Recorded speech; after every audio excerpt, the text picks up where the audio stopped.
The war had no mercy. It did not matter if you were human or alien. The battlefield turned everyone into shadows under fire and ash. The sky above the planet Corin was black with smoke, glowing red where ships burned and fell like meteors. The ground shook with the constant thunder of artillery, and the air was heavy with the smell of blood and melted stone. In the middle of that nightmare walked Captain Elias Ward, a soldier of Earth's armies. His armor was cracked, his weapon low on charge, and his body carried more wounds than he cared to count. He had lost his squad hours ago, maybe days. Time had no meaning when every breath could be your last. Elias was tired, so very tired. He wanted to lie down and let the dark take him, but something inside kept him moving one step after another across the broken ground. Maybe it was duty, maybe it was stubbornness, or maybe it was just the human refusal to give up, even when there was no hope. That was when he heard it, not the roar of guns, not the scream of engines, but something small, fragile, like a whimper, a sound that did not belong on a battlefield. Elias froze, his instincts screaming at him. Traps were common. The enemy sometimes used recordings of crying voices to lure humans out. But this sound was different. It wasn't mechanical, it wasn't staged, it was too raw, too weak, too real. He followed it. Step by cautious step, he moved through the ruins of a shattered village. Burned walls leaned against each other, half collapsed. The ground was littered with shattered helmets and broken banners. And there, beneath the rubble of a fallen building, he saw her. A child. She was small, maybe 8 years old in human years. Her skin shimmered faintly under the soot, a pale lavender that marked her as Veyari, one of humanity's sworn enemies. Her eyes, wide and terrified, glowed silver like moonlight through tears. She had a deep cut across her arm, and her breathing came in sharp, uneven gasps. For a long moment, Elias stood frozen. His training screamed at him. She is the enemy. Leave her. Walk away before more come. But when her eyes met his, he didn't see an enemy. He didn't see a soldier. He didn't even see an alien. He saw a child who had lost everything.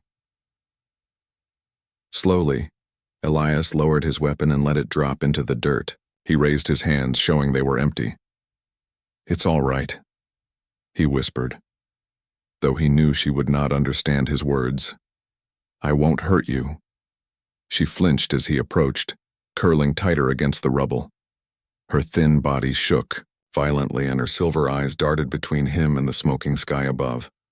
Elias could see her fear, her distrust. He could see the memory of war carved into her small frame, and he could not turn away.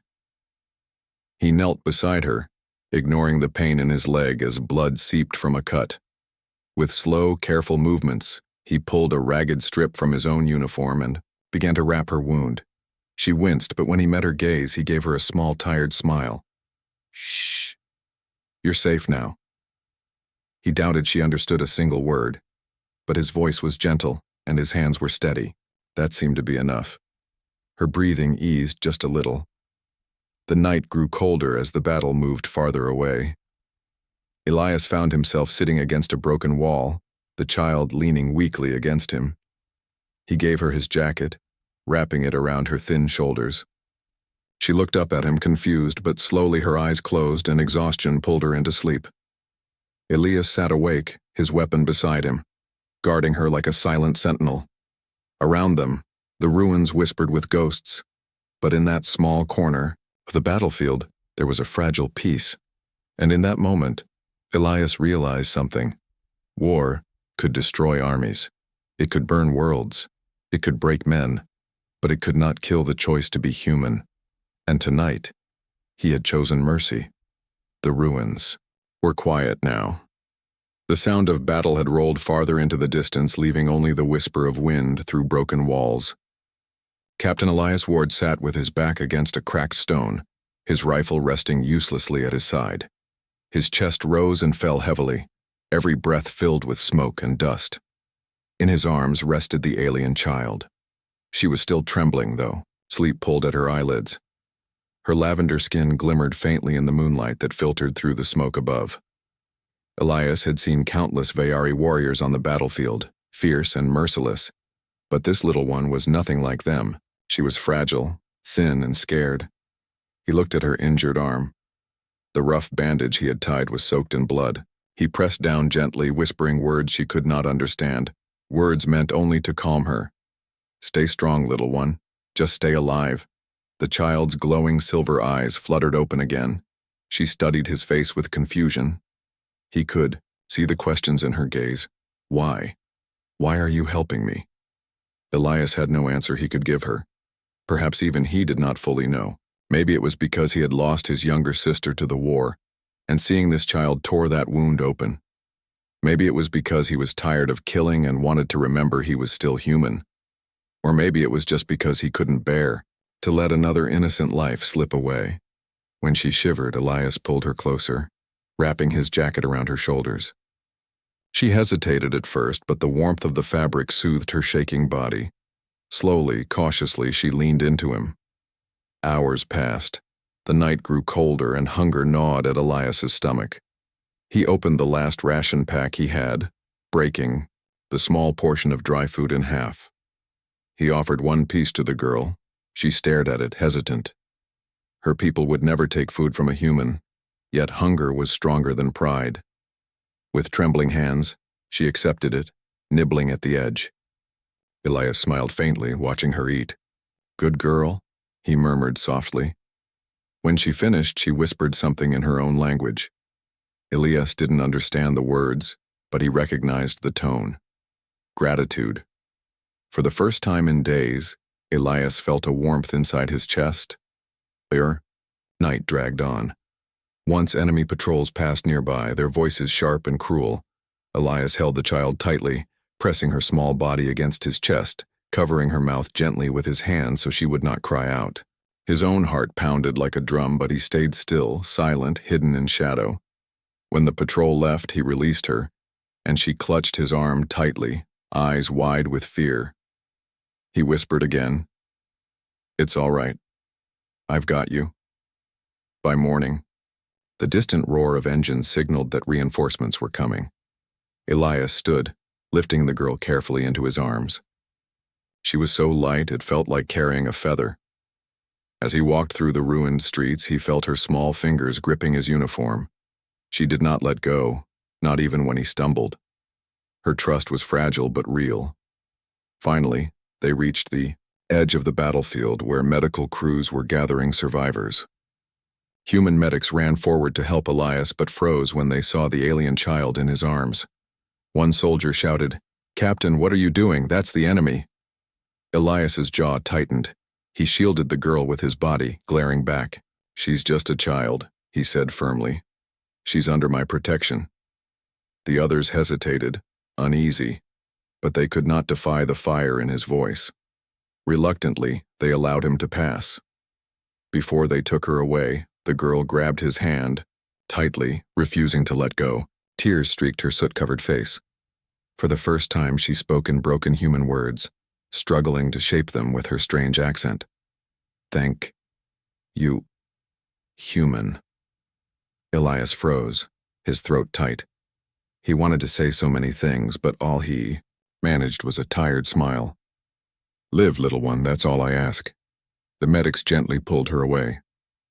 Her hand slipped from his and she looked at him until the very last moment, her silver eyes glowing with something more powerful than fear.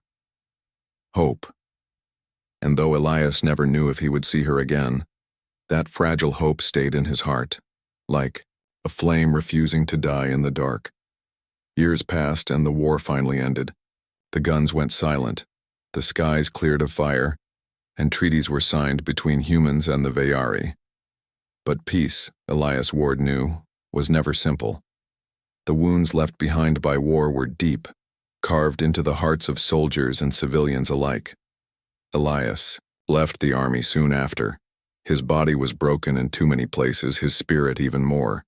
He had fought long enough, bled enough, and buried enough brothers in arms to know he could not stay a soldier forever. So, he returned to Earth.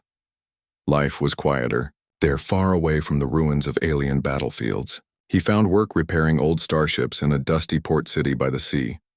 The sound of waves and the hum of machinery filled his days.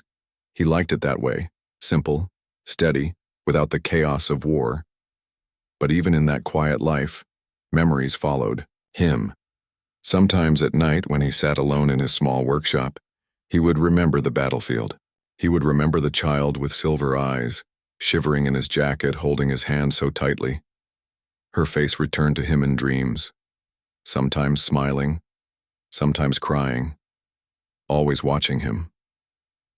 And each time Elias woke with a question he could never answer. Did she survive? He told no one about her. Not his fellow veterans, not the neighbors who nodded politely at him in the market, not the rare friends who visited. To everyone else, she was just a ghost in his memory, a secret kindness in a war full of cruelty. But to Elias, she was more than that. She was proof that even in war, humanity could still choose compassion. The years rolled on. His hair turned gray at the temples, his scars stiffened, and his hands grew rougher from years of labor. He watched new ships rise into the sky, carrying traders, diplomats, and explorers. The world was moving forward. Humans and Veyari still looked at each other with suspicion, but there was no more open war, at least not yet. One evening, as Elias sat outside his workshop watching the sun dip into the ocean, he overheard travelers talking.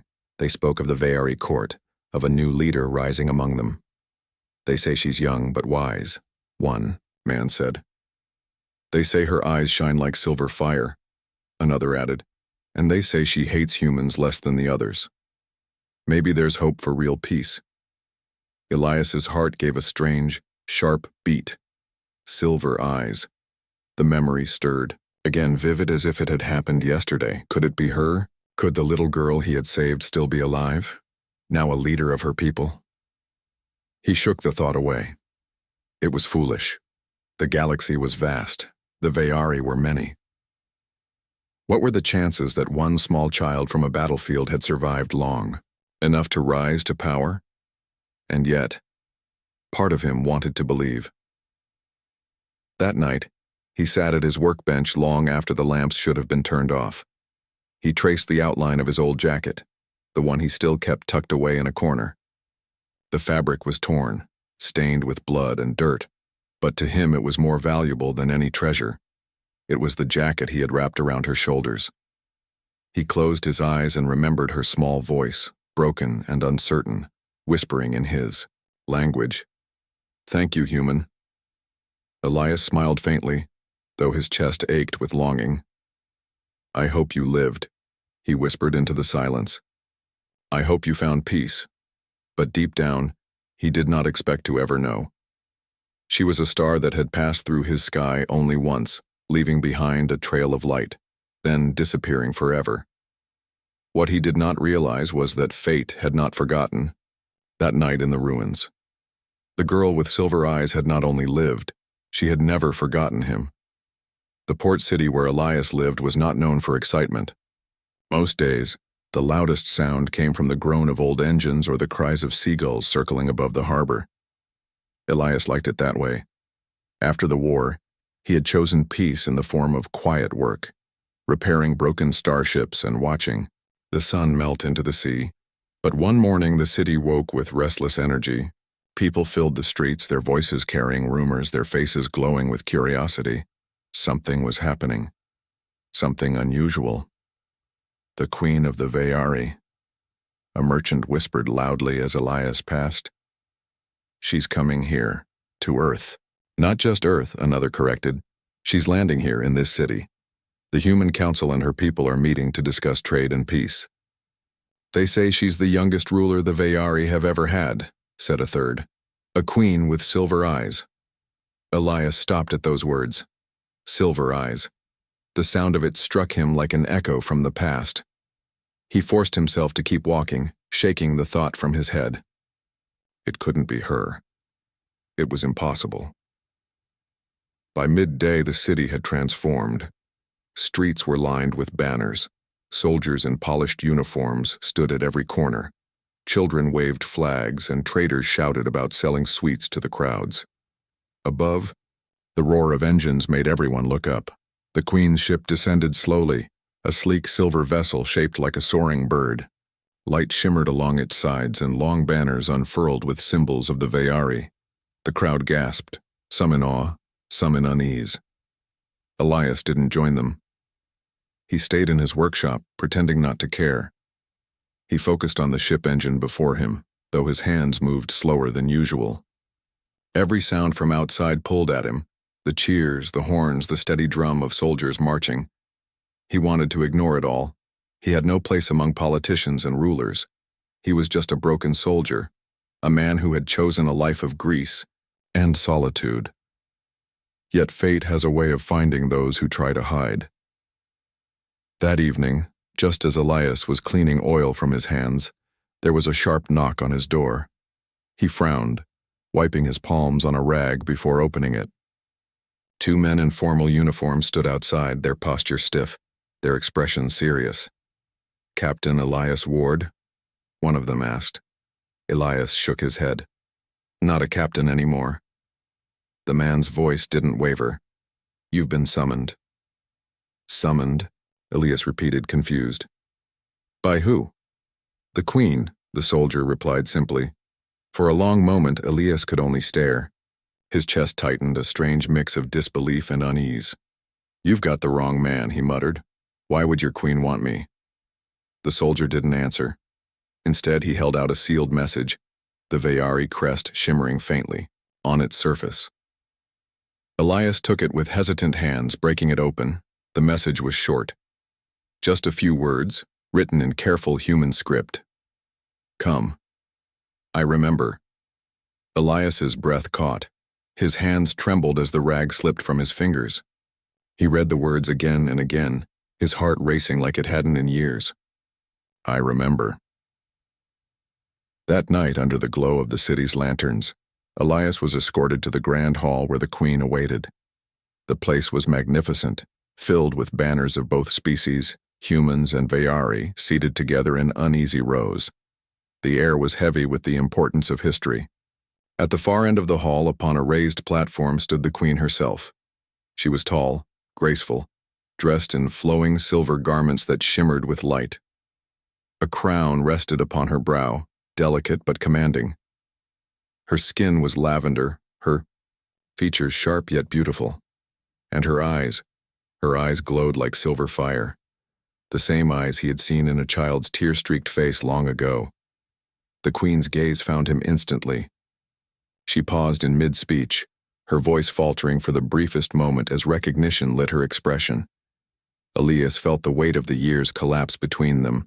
His knees nearly buckled, his scars seemed to burn, and the world around him faded into silence. It was her, the child from the ruins, and now she was queen. The hall was silent. The kind of silence that pressed against the chest and made every heartbeat feel too loud.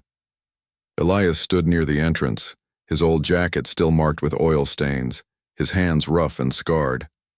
Around him, humans in fine suits and Veyari nobles, in gleaming robes, turned to stare. He felt out of place, like a shadow dragged into the light. But the Queen, she did not look away. Her silver eyes fixed on him, steady and unshaken. For a long moment, neither moved. It was as if the years between them melted, leaving only that memory of fire and smoke. Then the Queen stepped down from her throne. The crowd gasped, startled by her breaking of protocol. Guards shifted nervously, their hands tightening on their weapons, but she lifted one hand in command. They froze, obeying. She walked slowly across the hall, her robe trailing behind her, like flowing light. Each step echoed on the polished floor. The crowd whispered, their voices confused and uncertain. When she stood before Elias, she did not speak at once. She simply looked at him, as though searching his face for the soldier she had once known. And then, in a voice soft but strong enough for all to hear, she spoke. "Years ago," she began, "in the heart of war, I was not a queen. I was not even a soldier.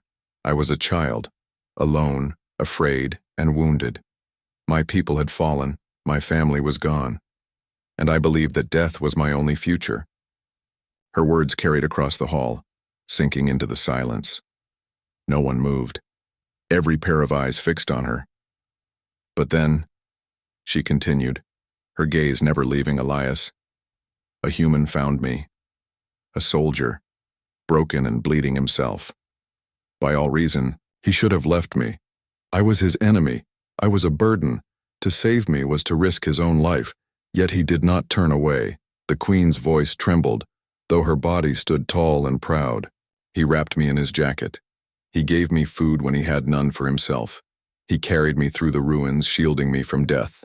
When others called me an enemy, he called me a child, and because of him, I lived. Gasps spread through the crowd. Some humans exchanged startled looks. Some Veyari muttered among themselves, but the queen ignored them all. She lifted her chin higher, her voice growing steadier, filled with strength. "That man," she said, pointing toward Elias, "is here before you now." Every eye turned to him. Elias felt the weight of their stares like arrows piercing his skin. His throat tightened. He wanted to protest, to tell them he was no hero, that he had only done what was right. But his lips would not move. The queen's silver eyes softened as she stepped closer.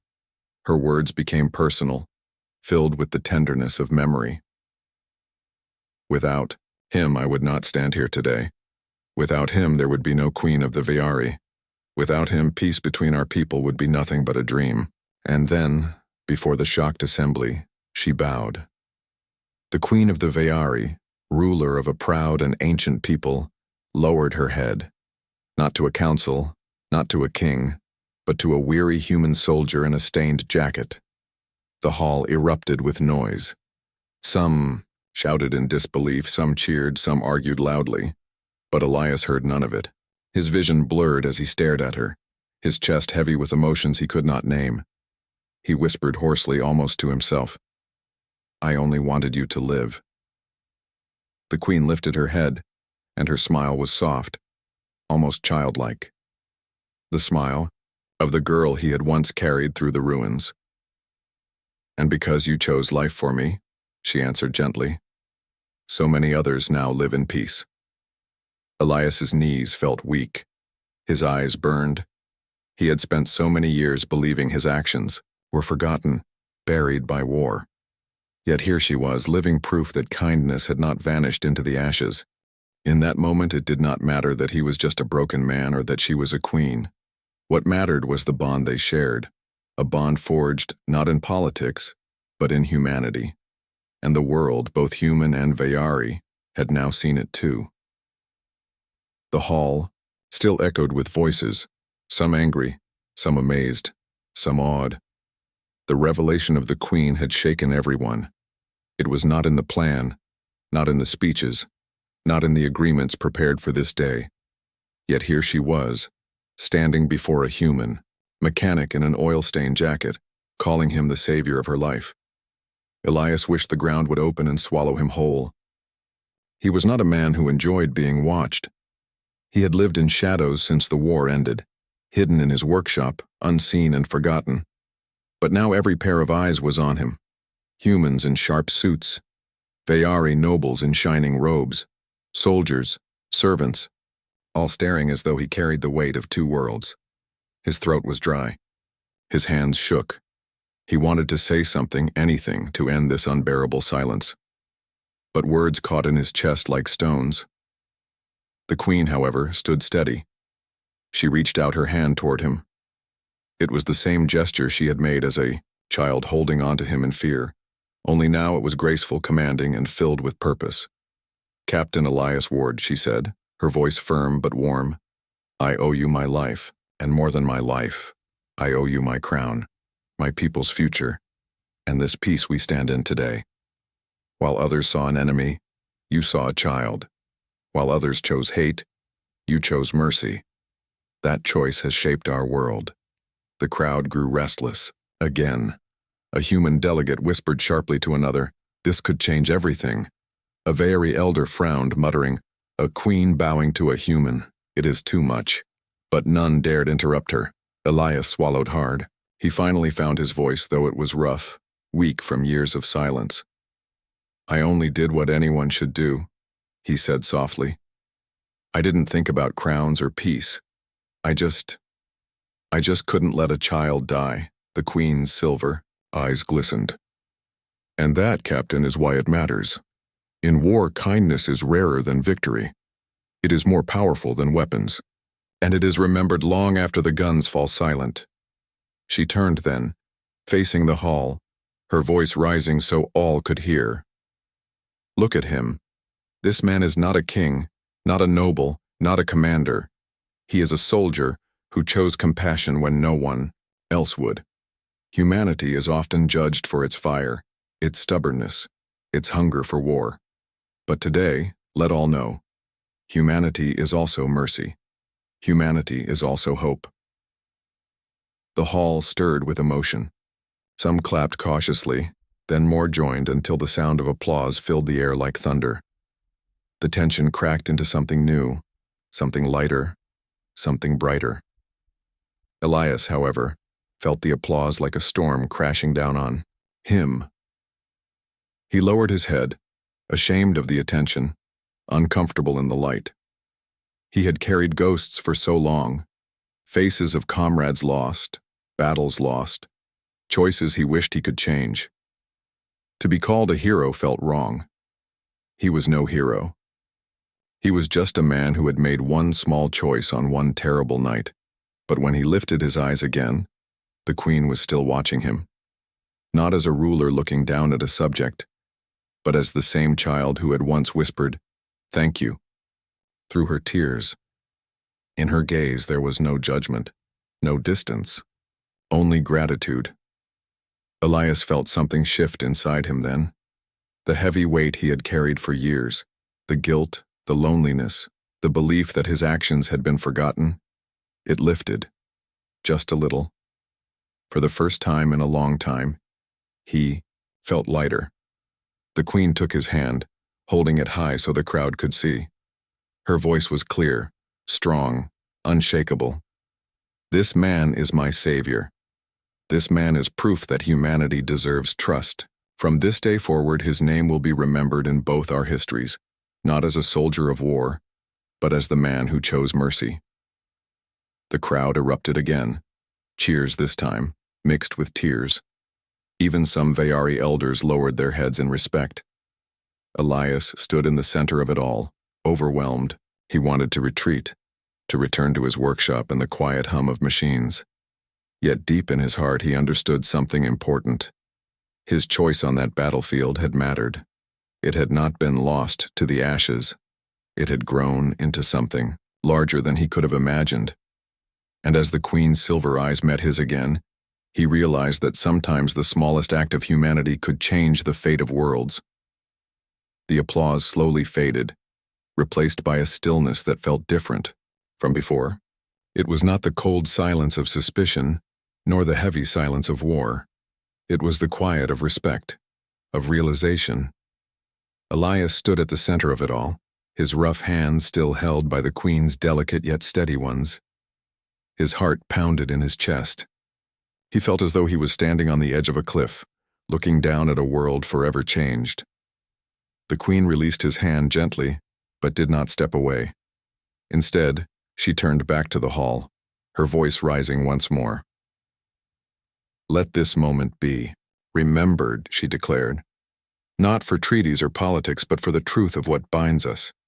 We are not enemies by nature. We are people. We are children, brothers, sisters, mothers, fathers. We feel fear, we feel pain, we feel love. And sometimes, in the darkest hour, all it takes is one act of compassion to remind us of this truth." Her words fell into the hearts of everyone present. Some wept openly, others bowed their heads. For the first time, the divide between human and Veyari felt just a little smaller. Elias, however, felt only the weight of memory. He saw the battlefield again, the ruins, the smoke, the tiny, trembling hands that had clung to his jacket. He had carried that moment for so long, never expecting it to matter to anyone but himself. And yet here he was, being told it had changed the course of history. His lips parted, his voice low but firm. I never thought it would come to this. I just wanted her to live. That's all. The queen turned to him, her silver eyes soft, glowing with warmth. And because you wanted me to live, thousands more will now live. That is the power of a single choice, Elias. She spoke his name not like a stranger, not like a ruler, but like someone who had carried him in her memory for years, just as he had carried her in his. The counselors and diplomats eventually returned to their discussions, but the tone had shifted. Negotiations were no longer about suspicion or advantage, they were about hope. Both sides understood now that peace was more than strategy. It was trust. Yet Elias did not linger in the hall. When the formalities were over, he stepped outside, into the cool night air, his body trembling with exhaustion. He leaned against a stone pillar, closing his eyes, trying to steady his breath. Footsteps approached softly. He opened his eyes to see her, the queen, standing before him without guards, without ceremony. Just herself. For a moment, they said nothing. The stars above stretched endlessly, and the sea below whispered against the shore. At last she spoke, her voice quieter now, not for the world, but for him alone. I never forgot you. Every decision I made, every step I took to become queen, I carried your kindness with me. You were my reminder that even in war, there is good worth believing in. Elias swallowed, his eyes misting. And I never stopped wondering if you lived. You were my one piece of hope from that war. They stood in silence, two souls bound not by blood, not by nation, but by a single night of mercy long. So finally the queen smiled, soft and true. Then let us carry that hope forward, not just for us, but for all who come after. Elias nodded slowly. For the first time in many years, he felt peace settling in his chest. Not the fragile peace of treaties, but a deeper one. The peace of knowing his humanity had mattered. The world would remember the soldier and the queen. But for Elias, the memory he cherished most was not the applause, nor the speeches, nor the titles. It was the simple moment when a frightened child had clutched his hand and whispered, "Thank you." And now, as the Queen of the Veyari stood beside him under the stars, he realized that act of kindness had lit a path across two worlds, a path toward something greater than war, a path toward a future where humanity's truest strength was not in its weapons, but in its heart. HFY.